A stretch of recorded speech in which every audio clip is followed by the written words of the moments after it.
Guys, this is just for your consent that I have started recording of the session, and we are going to discuss about like what sort of profile do we have, what sort of expectation can we have from this particular IT industry if we have technical knowledge, what sort of roles we can get into, right? So this session will be especially for interview preparation.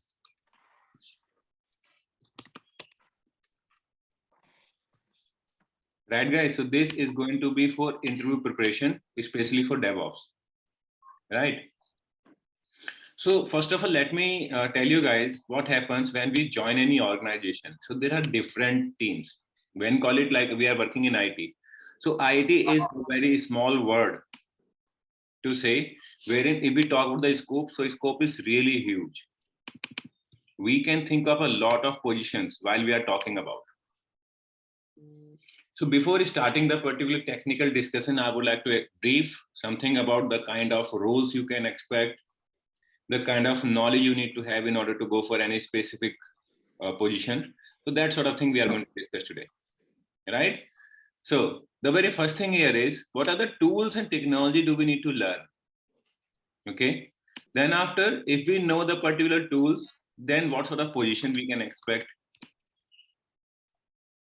Right, guys? So first of all, if you talk about administration, okay, let us talk about Linux.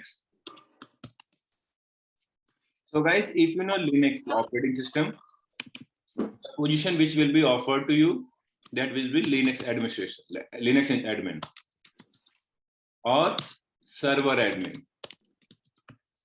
So guys, Linux admin or server admin, these are the particular profiles which you can expect from an organization side. The difference here is only the naming nomenclature, only the naming difference will be there. Otherwise, end of the day, you will have to work the same way. What will be your role here? For example, if a company is using any sort of hypervisor or maybe any sort of virtualization mechanism, so being Linux administrator, they would want you to create new machine, like as we do on AWS platform. The company would want you to configure the complete network segment, all the prerequisites of the particular server. Let us say you will be responsible to install software, antivirus, firewall rules, everything, like each and everything you will be responsible to configure before handing it over to actual production environment. Not only production environment, but let us say if there are any VAPT, like vulnerability assessment or penetration testing, if these sort of points are open there, so you will have to ensure that everything is working fine. Moreover, every organization has some set of rules which will be configured onto newly created operating system. Right, guys? So why I'm telling you all these things? So if you're facing an interview, so someone might ask, okay, like when you create a new OS, so what sort of checklist do you perform? Because being Linux administrator, you guys are supposed to know this. Right, guys? So what are the responsibility? First of all, you guys are going to be responsible for creating Linux machine. Then after updating it, patching for vulnerability and penetration testing issues, ensuring that server is completely ready with hardening component, such as just a couple of examples I'm giving. That user root should not be able to log into operating system from remote machine doing SSH. That is first thing.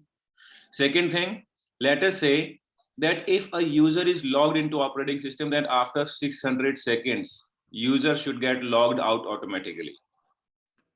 Right, guys? Then after, if a user is performing any miscellaneous activities, let us, there are a couple of restricted commands. For example, user add, rm-rf, that sort of command is for user is executing. So all other administrators should get an email like so and so user is executing these type of commands on the operating system. So please look into it. If it is genuine, that is fine. If it is not, you can investigate. Like we are talking about the particular critical command execution and the particular checklist, that sort of activities we need to perform being Linux administrators, guys. Right? Okay. Then after the same way, you can go for Windows as well, because obviously like Windows is also an operating system, right? So Windows, in this particular case, you will be treated as Windows admin or Windows Server administrator. But guys, if you have the information of both, like you can equally operate Windows as well Linux operating system, then you will be known as infrastructure admin, infra admin. In that case, you shall be knowing about Windows plus Linux, both operating system. You will become infrastructure administrator, because within an infra administration, there could be servers related to Windows, there could be servers related to Linux, or maybe any other component as well might be there. But yes, both the components are going to be. You right, guys? Okay, what else you need to understand? So when we are talking about Windows, when we are talking about Linux operating system, so one segment remains common. So guys, the common segment remains here is that is known as your networking.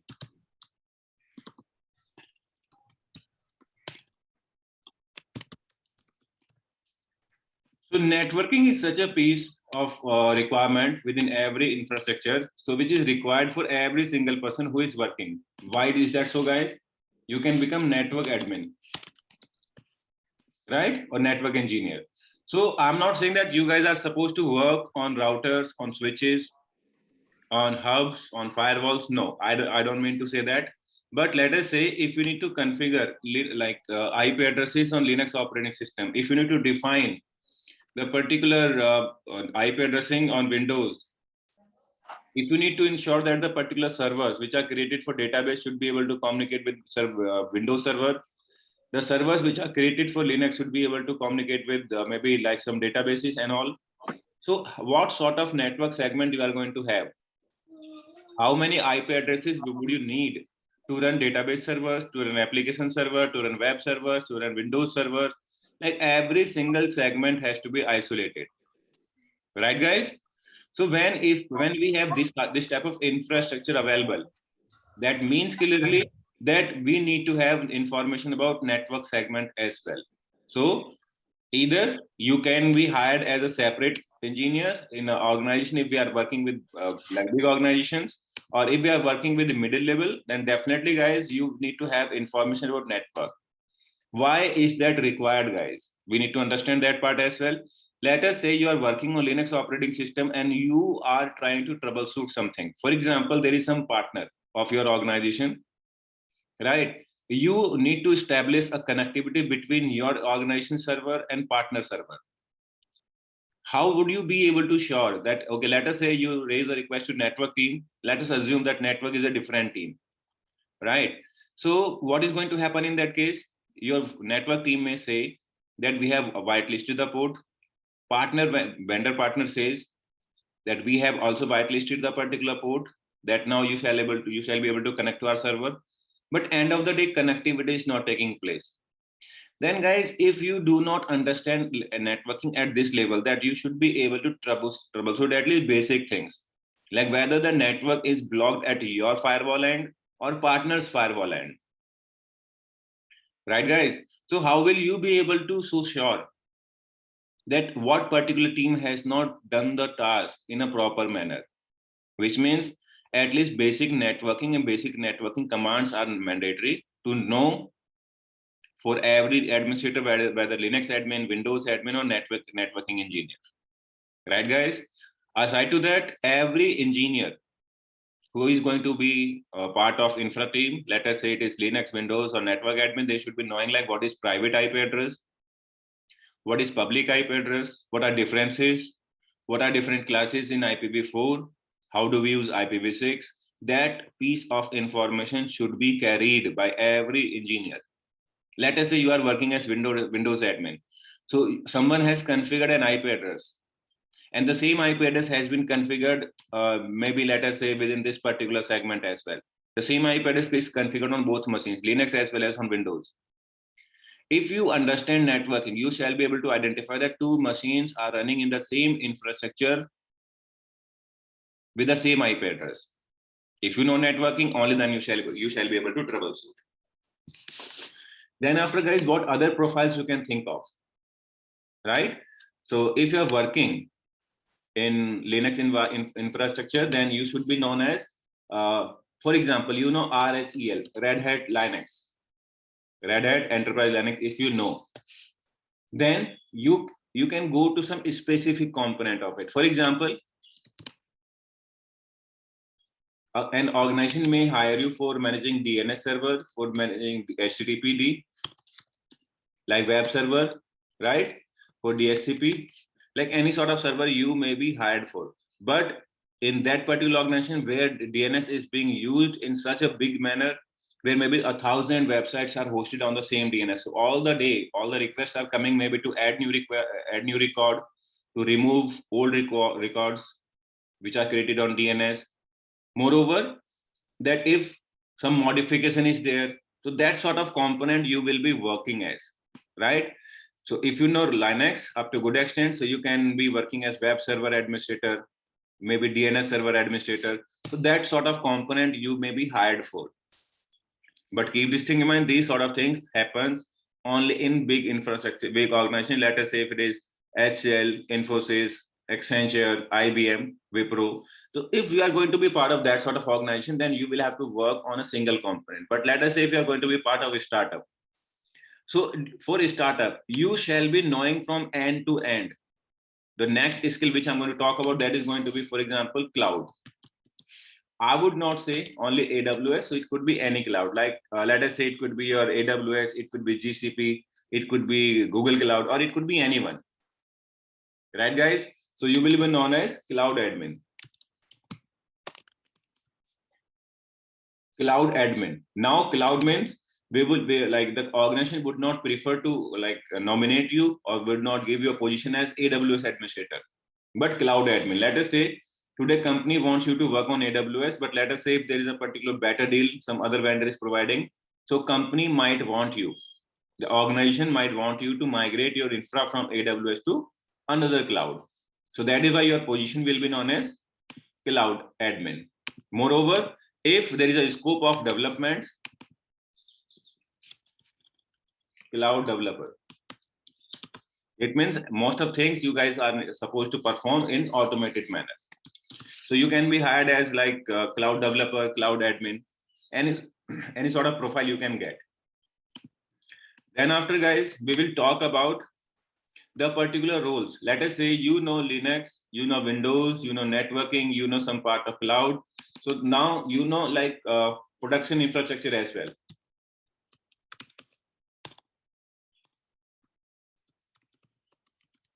You understand that how does production infrastructure work, right, guys? So what would happen in that particular manner? So you will be given a different role. So guys, you will be given as TechOps. So guys, TechOps is not a particular like role. TechOps is a sort of responsibility. Like if anything goes wrong, guys, keep this thing in mind. If anything goes wrong, let us say we are talking about that web server is down, like that was part of this particular Linux RHEL. If that is down, TechOps is going to be responsible. If it is, let us say disk space is running out, TechOps engineer is going to be responsible.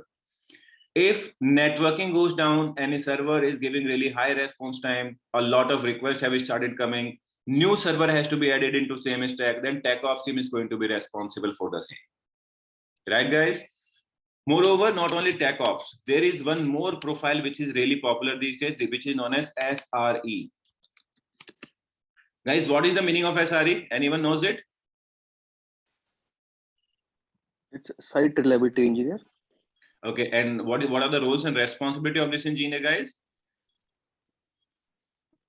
This is a prior stage of DevOps engineer, I guess. I mean, as far as I know.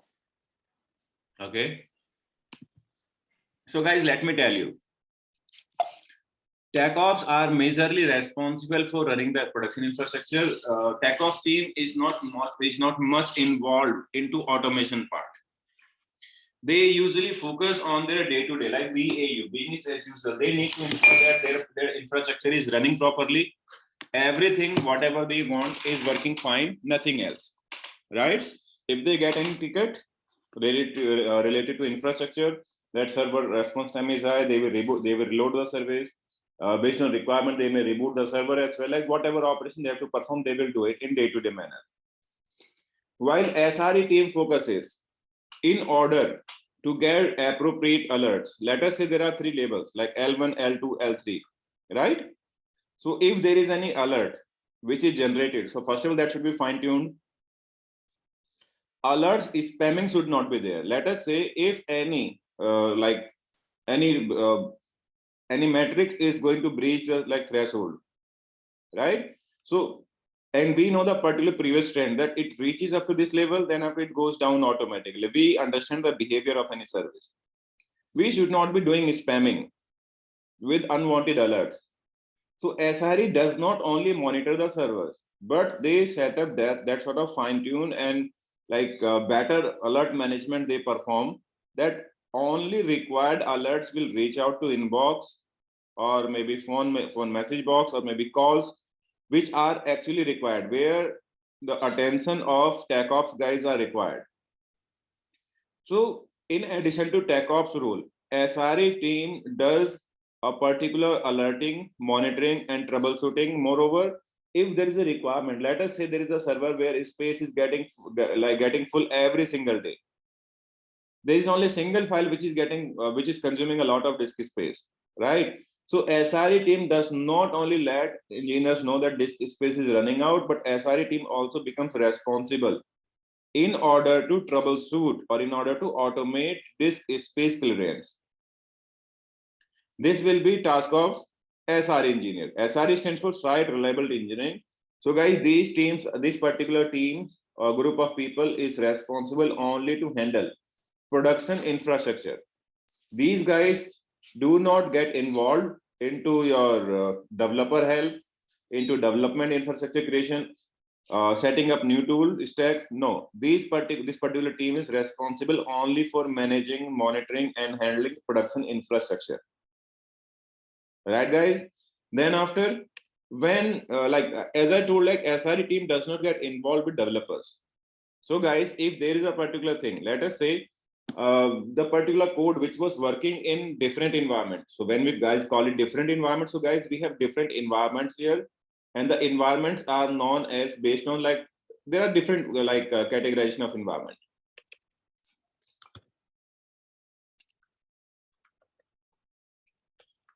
So guys, when we talk about environments, so environment means, so it could be your production.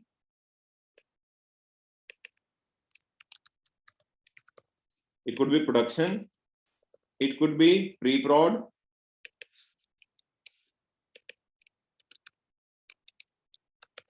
Like pre-production, you can call that. It can be your UAT. UAT stands for, guys, user acceptance test. I'll come on to it. Then after, guys, it could be your SIT or QA, or it could be your dev environment. So what happens whenever a particular organization is working on any product? So there are different teams, guys. First of all, there is a particular team known as business team, or you can call that product team. The particular ideas which developers work on comes from business or product team. Once the ideas are given, so these ideas are discussed with engineering team. Now, engineering team manager will discuss with the particular product team. They will conclude the particular feature, what would they like to develop. Then after that particular idea will get handed over to developers. Developers will do development on this. And based on the feature requirement, they will test their code onto dev environment first. Dev stands for development environment, guys. Guys, any questions so far? Let me ask you.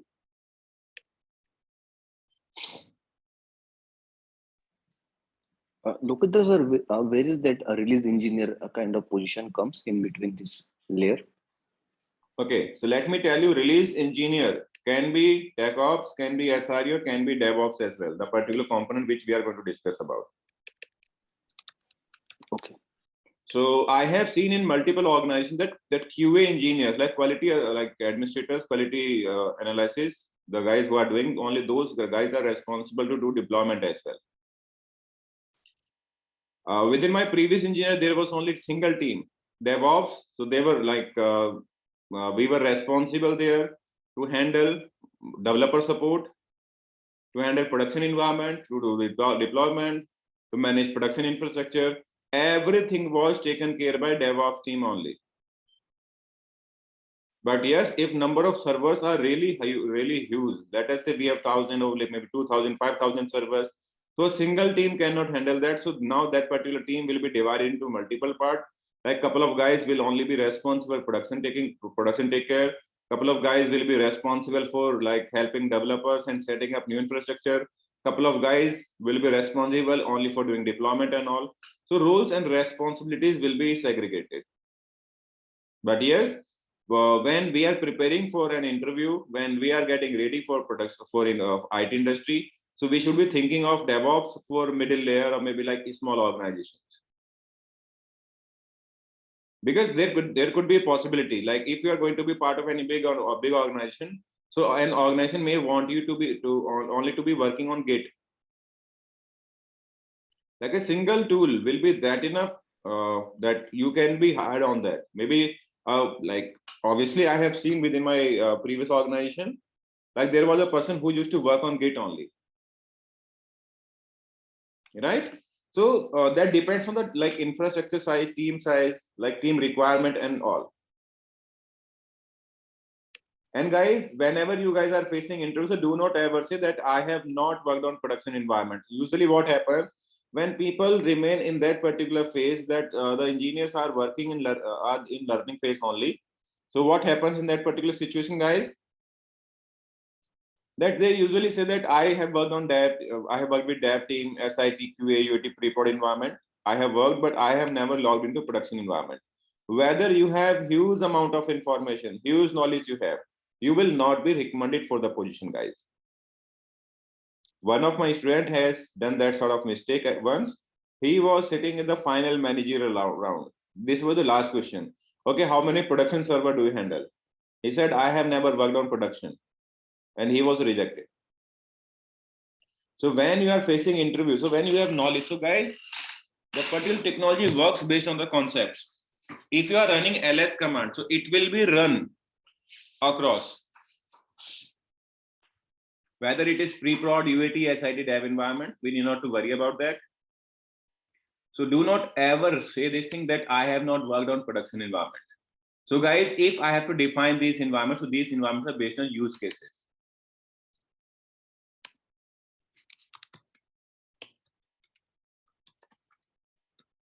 So these environment segregation we have done based on use cases based. Clear, guys? How we have like differentiated these environments, guys? Based on use cases. So let us say a developer will have access to this. Now, guys, one more interesting thing I would like to share with you. I would like to discuss with you. Who has access onto what kind of environment? Developers and DevOps team will have access to this environment. Developers and the DevOps team will have access to this environment.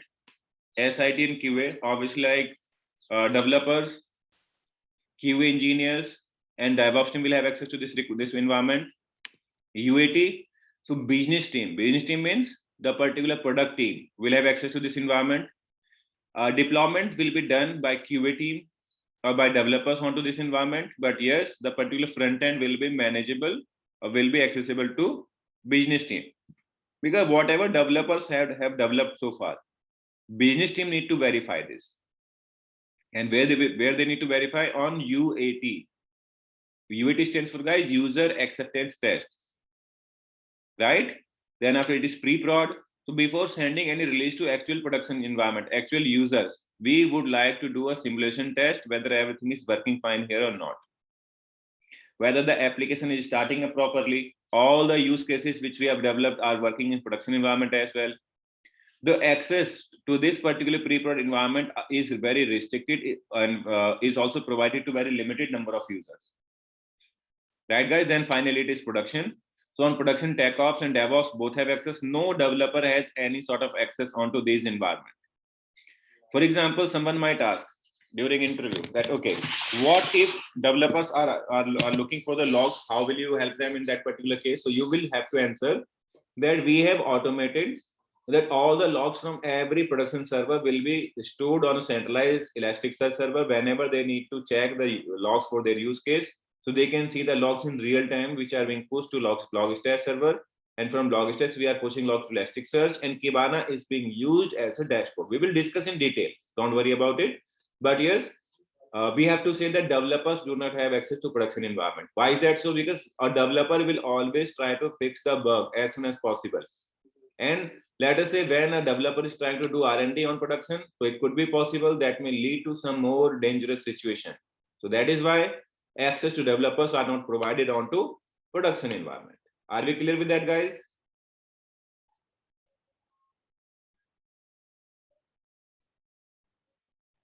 Guys, are we clear with that?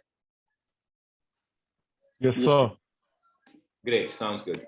So guys, this was based on use cases. So next segment here is based on network. Like we can isolate the network, the infrastructure based on network as well. First of all, it will like there will be zones. When we call it, so it will be known as prod zone. Prod means production. Okay, let us begin with DMZ. So first of all, it will be DMZ, like demilitarized zone. DMZ is known as demilitarized zone. So if I remove zone from here, so that will also be good. But this is known as DM zone. DM means demilitarized zone. All the web servers, or not only web servers, all the components which are directly accepting traffic from internet, from end users. For example, what are the components are placed here in DMZ zone, guys? First of all, it will be your firewall, right? Because firewall is the very first point where all the traffic gets filtered. Second thing, it will be load balancer, because firewall will forward the like all the requests to your load balancer. So load balancer will work as your SSL terminator point. Then after, your web servers would come. So web servers are also placed in DMZ zone. DMZ zone means demilitarized zone, guys, right? So we have first zone known as DMZ. Then after we have here your very next zone here is that is known as prod zone, like production zone. Production zone means, guys, over here we will have our application servers. So guys, this is known as application server. Now what additional happens? App servers, we can call this, right? So what is a specialty of this particular zone, guys? So this particular zone has those servers running where no one from internet is supposed to be connecting. Where no one from internet is supposed to be connecting. But if required, these application servers may fetch some data from internet for some processing.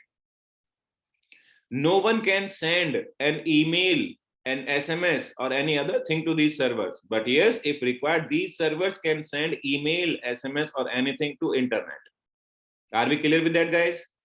With the help of some proxies, we will discuss about it in more detail. But for now, because as we are trying to understand the roles and responsibility, what sort of infrastructure do we deal with? Because guys, if we do not understand that what we are going to deal with, so it will be really hard for us.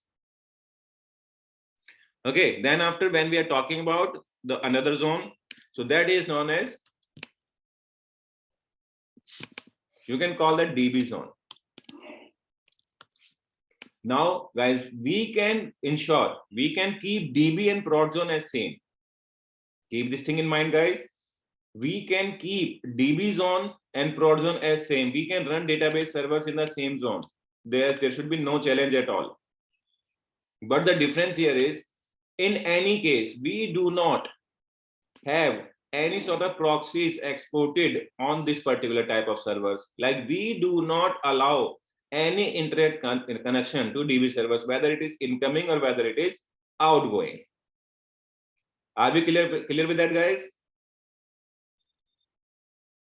No internet connection is applicable here. We do not allow any sort of internet connections on DB servers, right? Moreover, there is one more zone which is known as TND. Now, guys, this particular zone is like all the type of stuff like UAT, SIT, Dev. These type of servers are placed under TND zone. Like we may have public server, we may have private server, we may have DB servers within this TND zone only. And guys, keep this thing in mind. Let me make a little space out here. So TND zone is not having any sort of connection directly to production, like production servers. These are production server like DMZ, prod, DB zone. So these are used for production use cases. Like this use case is applied here, and like UAT, SIT, QA, and Dev. These sort of servers are created under /TND zone. Are we clear with this thing, guys? Yes, guys. Are we clear with this? Yes, sir. Any questions so far?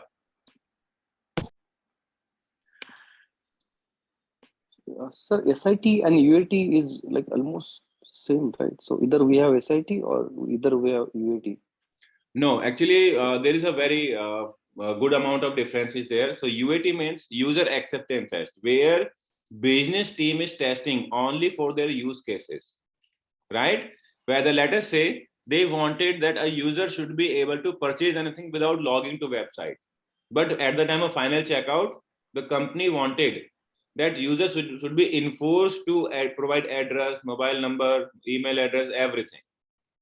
But SIT environment, like from the point of view of your tech ops, from the point of view of your DevOps, you would like to see whether the application is working properly, how much memory previous version of code was consuming, what was the throughput, what was the throttle value, what was throttling, like how many, like what was the response time of the application, right? That sort of activities are done in SIT environment. You can call that load testing as well. Load testing can also be done in SIT environment. So I mean the unit testing, regression testing by QA team and testing team done in SIT. Yeah, in SIT.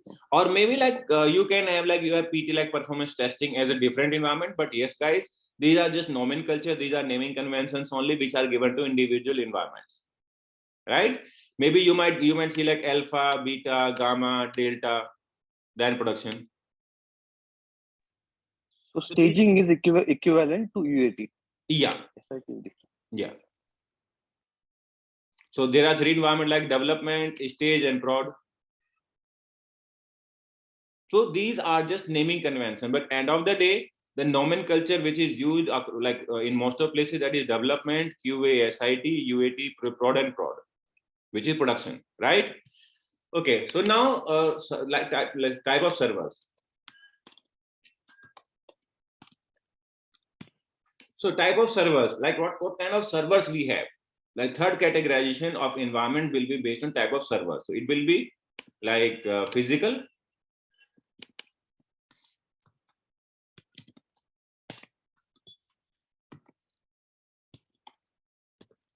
So guys, sometimes we call it host, sometimes we call it server, sometimes we call it node, sometimes we call it machine. So once again, that will be depending on the like nomenclature which we gave. So either it will be a physical host or physical server, whatever you call it, that will be a physical box, right? For example, we purchased a like server from market that is of Dell, maybe of HP, IBM, or any, right? We purchased a server, we installed operating system, we installed like database in it, and we started consuming it. That will be known as physical server. Second thing here is, it will be treated as what? VM. Guest OS. Now, what does it mean? So we purchase a physical server. In second case, we purchase a physical server. We installed some hypervisor on the top of it. Now what is hypervisor? So guys, you might be aware of VMware, Hyper-V for Windows, QEMU or KVM or Zen hypervisor, Citrix hypervisor for Linux environment, right? So whenever we are talking about virtualization mechanism, So these are known as hypervisor. We purchased a server from market, we installed some hypervisor on it, and for example, we purchased 512 GB of RAM, and let us say 4 terabyte of disk space on this particular physical server, right? And we started creating small machines here, like small like virtual machines. We started creating of 4 CPU and 8 GB of RAM, maybe 8 CPU and 32 GB of RAM, like that way. We created multiple virtual machines on this. So the very first environment which you will get, which you will get to work with, it could be either physical server or it could be virtualization environment, right? And the third environment will be containerization.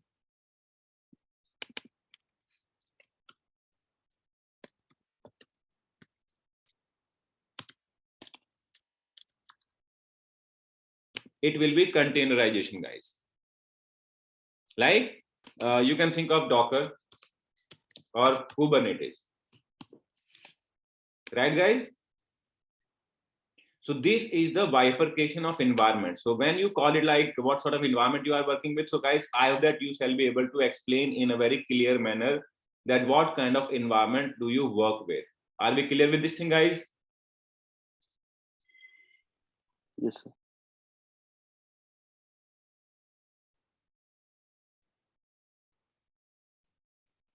Any questions so far, guys?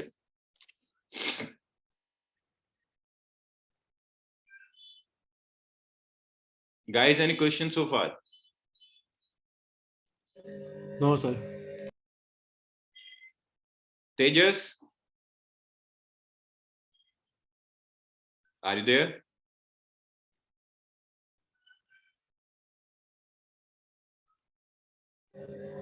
Not a problem. Silence means no. Great. So guys, so I hope that we all are clear with this. Guys, just a moment. Give me a second.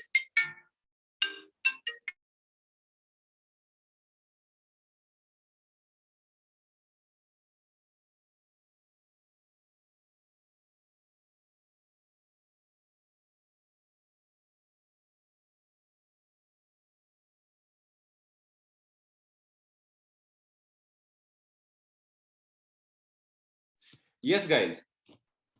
So I hope that we are clear. So the very next position here is that is going to be DevOps, right, guys? So now, guys, let us discuss about what is DevOps. And if you would like yourself to be called as DevOps, and then what sort of roles and responsibility you should be doing, you should have. Once you become a DevOps, then what will you have to do? So let us say you are a DevOps engineer, right, guys? Now, what sort of roles and responsibility you will have to play? Aside to that, what particular tools you will have to work with? So, guys, being DevOps, first of all, you need to work on a couple of tools such as Linux. That will be mandatory for you to learn.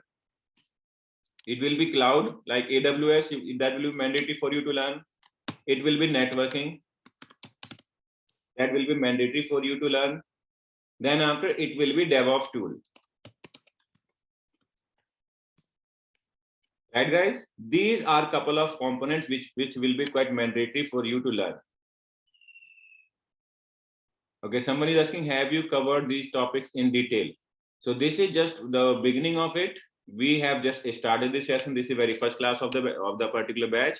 So we will be covering these topics going forward. Okay, so guys, like Linux, AWS, networking, and DevOps. These are the particular things which you should be knowing in order to go for DevOps interview. A person might ask you anything, because even I ask. I'm also hiring for the same thing. But yes, guys, let me tell you. So Linux, AWS, networking, and DevOps. These are the particular tools which you should know. Now we are talking about DevOps tool. What tools we are going to learn within this particular session, like Git. We will begin with Git. This is known as SCM, Source Code Management Tool. When developers are going to do development, so they will have to provide you a particular source code using which you will start working on it. You will create a build of it. You will start deployment out of it that way, right?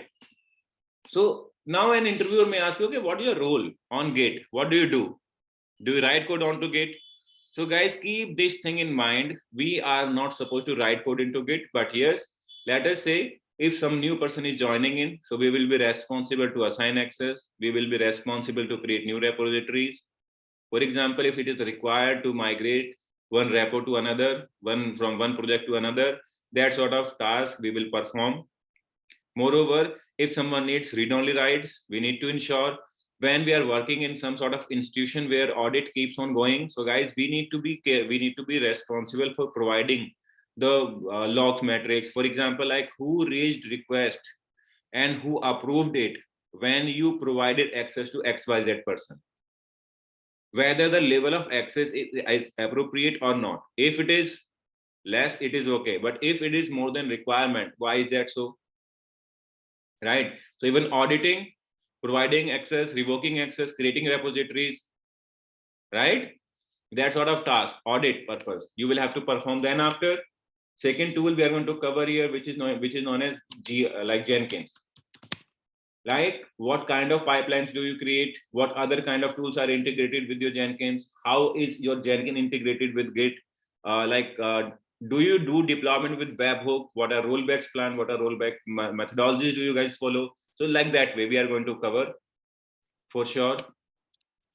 Then after, next thing we are going to cover here is Ansible.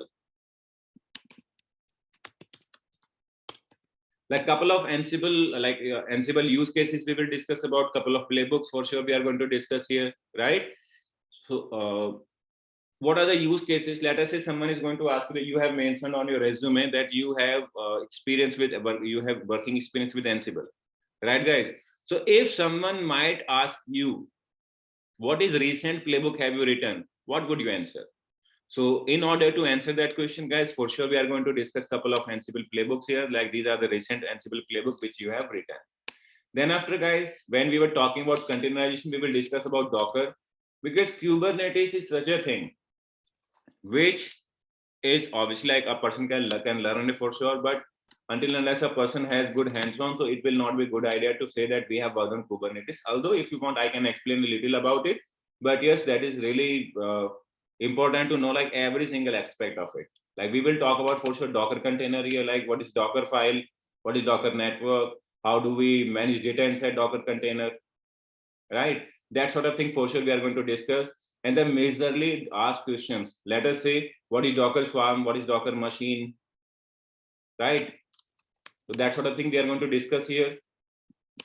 Aside to that, guys, we are going to discuss about Apache, because a web server is mandatory to learn. So we will be talking about Apache web server here. Our database is also very very mandatory to know. So we will discuss about MySQL. Then after, when we have set up the complete infrastructure, so we shall be talking about logging as well. We will talk about ELK, Elasticsearch, Logstash, Kibana, or rather than mentioning about Elasticsearch, Logstash, Kibana, we will talk about Elasticsearch, FileBeat, and Kibana.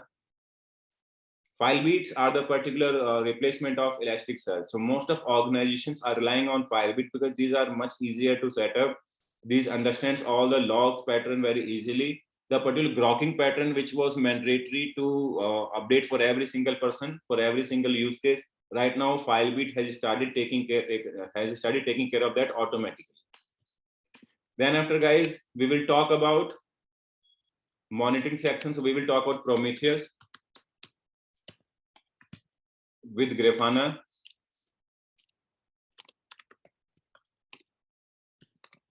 Right, guys, so these are the particular tools which we are going to cover.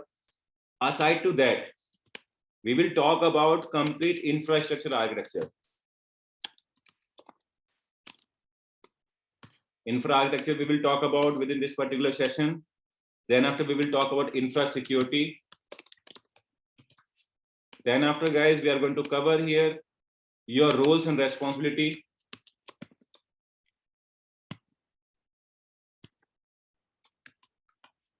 We will talk about your roles and responsibility as DevOps engineer, guys. Right? Then after, we will discuss like how do you get tasks? Who assigns you tasks?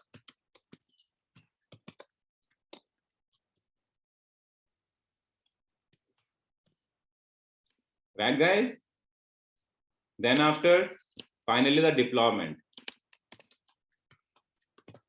Like we will discuss about deployment as well. Like when a request for deployment comes to you, what is your first step? What do you do at the first point in time when you get a request for deployment? Right, guys? So these sort of things we are going to discuss in this particular session. We will begin with Git, Jenkins, Ansible, Docker, Apache, MySQL, Elasticsearch, Filebeats, Kibana, Prometheus, Grafana, complete infrastructure architecture, how do you secure, what are your roles and responsibility, who assigns you tasks, because let us say it is tech ops guys, it is developer, it is your manager, how do you decide the particular sprint, right? How do you track the progress of DevOps? That sort of thing, definitely, guys, we are going to discuss. Because if you have worked in a real environment, then you should be aware of all these things. Right, guys? So now it is your time to ask question if you have any.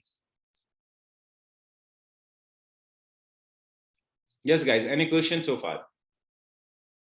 Akash.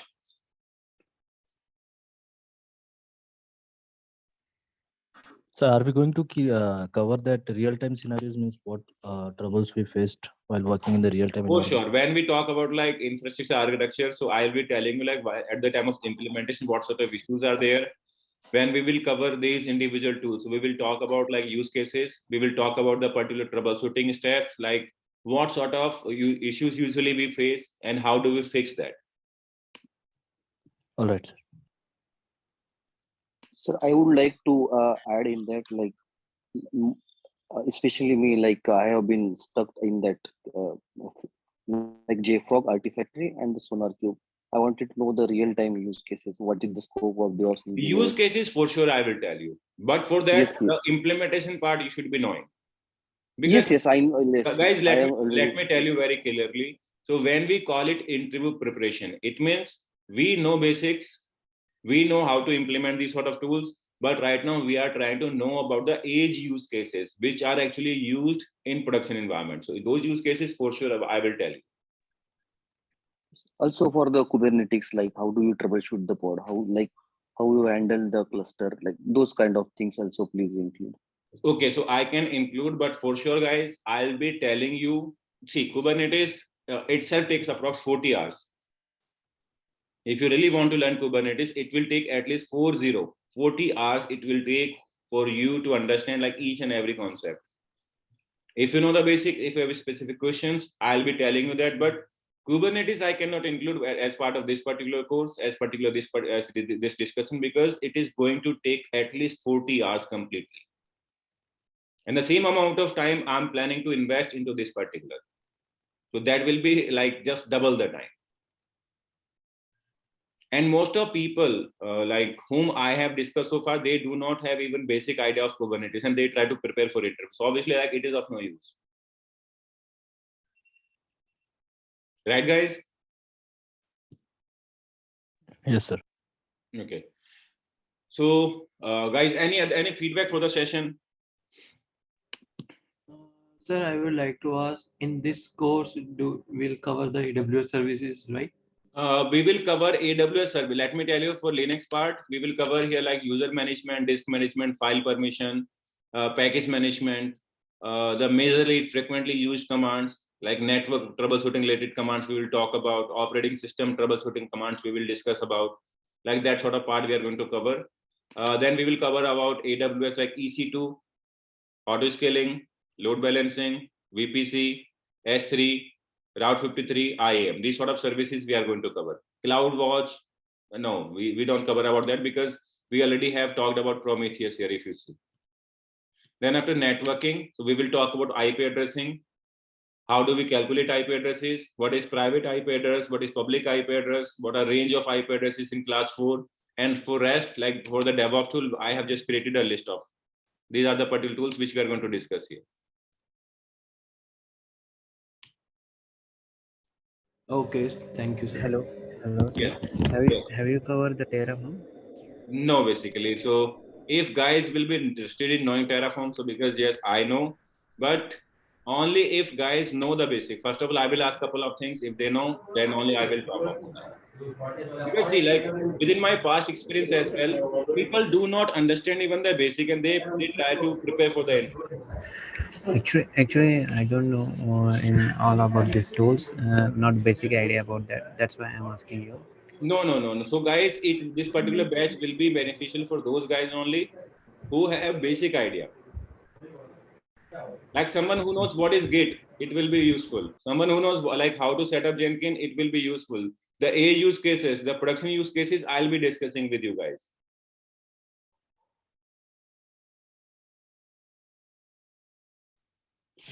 Okay. Because see, when we are talking about like it will get completely like within 35 to 40 hours. So which means 40 hours, it's like Linux itself takes. So this particular course is designed only for those guys who have, let us say that someone has done training from some other where, right? Or maybe the person has learned by himself or herself, right? But they are struggling to get an entry into production environment, into a real organization, right? So I'll be telling that what are the use cases which company looks for basically. For example, in Linux, most of companies are looking for couple of like sed command, awk command, find command. These are such a command, and couple of examples are there which everyone is going to ask. So that sort of example I'll be telling here. Right, guys? Yes, sir. So guys, any other question if you have, you can please ask. Otherwise, like that is it for today, because I just wanted you to walk through like what sort of tools we are going to have, what sort of roles you guys can expect. So like it is not necessary that you are going to become a DevOps only. You can become a SRE as well. Like if some company wants you to be taking care of production infrastructure only for doing automation, become SRE. If you do not have, let us say some guys usually ask me, okay, is it mandatory to know Shell scripting or Python for like for doing this kind of job, like automation with Bash or Python? So guys, if you know Bash and Python, then there is a scope for you. You can become either SRE or either DevOps. But if you know rest of tools, and if you do not know the automation wala part, so you can go for TechOps. So different roles and responsibility are there, guys. Keep this thing in mind. We have different roles and responsibilities. So end of the day, whatever role fits you, whatever role suits you, you guys can be part of that. Yes, Yogeshwar, you have a question. Yes, I have a question. Suppose interview ask questions, among our experience level. So how you can decide which experience level we have and what type of questions they are asking? Because cloud architect, cloud associate, is this kind of sort of position. So how you can decide? Okay, let me tell you one thing. The level of interview questions which we are going to have here, the level of knowledge which we are going to say, you can easily say that you have been working in a corporate culture for last 5 years. Okay, last 5 years. Thank you.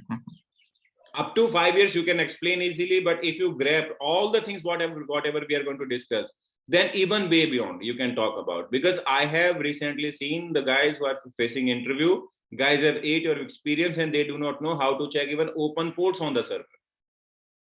They tell me the command netstat -tunlp. They do not understand if I remove p from the call section, what impact will it cast on the particular output?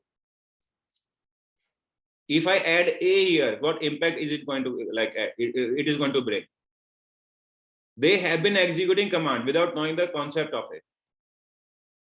Right. Right, Yogeshwar? Yes. I hope that answers the question. So up to 5 years you can assume. Be Yes. it is like you were working in Windows team, you were working in backup team, you were working in network teams, whatever it is. But if you work hard, and guys, let me tell you, this is my record so far. Up to 80% candidates gets job during their class period only, during their batch period only. And I would not name a couple of guys here within this particular batch for whom I started this batch. There were only 3 candidates for whom I planned to start this particular. Out of those 3, 2 got new job. Batches started today, but they registered maybe 20 days before, and they 2 out of 3 got already placed. Because I shared my previous batch recordings with them, and they are selected there in some big MNCs. Sir, Yes, Akash. so the contents of this batch will be just like a say previous batch, or you are going to cover this like a new way, new topic? So I do not have any sort of like transcript which I'm going to cover. Yes, it will like topics will be same, but the method, for example, we are discussing on a topic and someone is more interested to know about in more detail. So I Okay. can go in more detail as well. Right. But yes, all the guys who are registered and if they have some spare time, so I'll share my previous batch recordings as well with them. The batch which is going on right now, so it will be sort of revision for them. They shall be able to like revise the particular content, whatever they are going to go for. This will be sort of revision. People will be able to like resolve their queries within this particular batch, and they can like consume the knowledge base from that particular previous recording session. But for so this batch is going to continue. I'll not stop this batch. Right, guys? Okay, sir. Great. So Actually, today the batch is started, right, sir? Because yeah, I have not enrolled today yet. onwards batch is started. So this will be 8 to 9:30 on daily basis. Okay. And this will be in weekdays. So you can assume, guys, 4 days in a week. I have time. It will be 5 days a week, but sometimes, like as you all know, that I am also working in a corporate culture. So sometimes office work, sometimes some different issues comes, right? So 4 days a week, you can assume like 6 hours a week, 1.5 hours every day, at least 4 days in a week. So this would be Monday to Thursday or Monday to Friday. It Monday will be, but I just excuse myself that if I'm not able to take all the 5 days in a week, so sometimes it is 3, sometimes it is 5 days in a week. So I'll be communicating in advance. Otherwise, I try to make it all the 5 days in a week. But because of some production issues and all, and some unplanned activities, so I have to take off for a day. So in that way it works.